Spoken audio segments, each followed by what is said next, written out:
અપાર એટલે કે automated permanent academic account registry, જે સ્ટુડન્ટ માટે જનરેટ કરવું ખૂબ જ જરૂરી છે.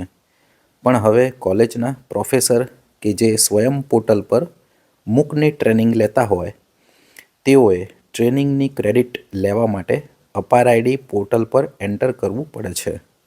તો આ અપાર આઈડી કેવી રીતે બનાવવું તે સ્ટેપ બાય સ્ટેપ સમજીશું. So friends, let's begin. તો મિત્રો, અપાર આઈડી બનાવવા માટે ડિજીલોકરનું account first of all create કરવું પડશે. તો આ વિડીયો એ ડિજીલોકર અકાઉન્ટ બનાવ્યા પછીનો છે, તો તે તમે અકાઉન્ટ ક્રિએટ કરી લેશો.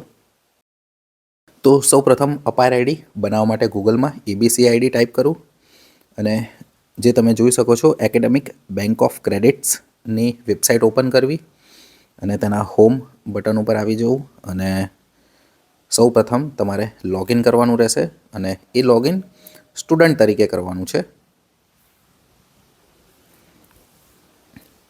સ્ટુડન્ટ લોગિન પર આવ્યા પછી તમારે આઈધર આધાર કાર્ડથી અથવા તો મોબાઈલ નંબરથી તમારે લોગિન કરવાનું રહેશે. આ લોગિન ત્યારે જ થશે કે જ્યારે તમારું ડિજીલોકરનું અકાઉન્ટ હશે. મોબાઈલ નંબર અને પિન નંબર નાખ્યા પછી તમારે જે તમારું અકાઉન્ટ વેરીફાઈડ બટન ઉપર ક્લિક કરીને સાઇન ઇન કરશો તો ઓટીપી જનરેટ કરાવશે અને તમારા મોબાઈલમાં રજિસ્ટર્ડ મોબાઈલ નંબરમાં ઓટીપી આવશે. એ એન્ટર કર્યા બાદ તમારે સાઇન ઇન કરવાનું રહેશે. સાઇન ઇન કર્યા પછી આ પ્રકારે પેજ ઓપન થશે. એમાં તમે લાસ્ટ જોઈ શકો છો પર્પઝ. હવે પર્પઝમાં ડિફરન્ટ કાઇન્ડ ઓફ પર્પઝ હશે કે તમારે કયા માટે અપાર આઈડી જનરેટ કરવું છે. એજ્યુકેશનલ પર્પઝ માટે, નો યોર કસ્ટમર માટે, વોટેવર. તો આપણે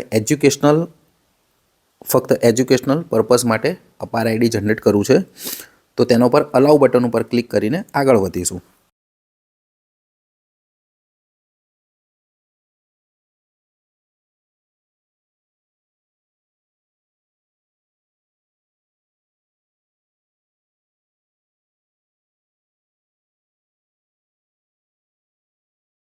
આ પેજમાં પણ આઈડેન્ટિટી ટાઈપમાં નન કરીને સબમિટ કરવાનું રહેશે. ત્યારબાદ એક નવી ટેબ ઓપન થશે જેમાં આઈડેન્ટિટી ટાઈપમાં નન કરીને સબમિટ કરીશું. આ સબમિટ કર્યા પછી તમારું અપાર આઈડી એ 12 ડિજિટનું જનરેટ થઈ જશે, જે તમે સ્ક્રીન ઉપર જોઈ શકો છો. અને મીનવાઇલ ગો ટુ ડેશબોર્ડ ઉપર ક્લિક કર્યા પછી તમારું અપાર આઈડી પણ જનરેટ થઈ જશે તમારા નામ અને ફોટોગ્રાફ સાથે. તો આ રીતે મિત્રો અપાર આઈડી તમારું જનરેટ કરવામાં આવે છે ફોર એજ્યુકેશનલ પર્પઝ. તો આવા અવનવા ટેકનિકલ અપડેટ્સ માટે અમારી ચેનલ મેકફેસ્ટ સાથે જોડાયા રહો. Thanks for watching.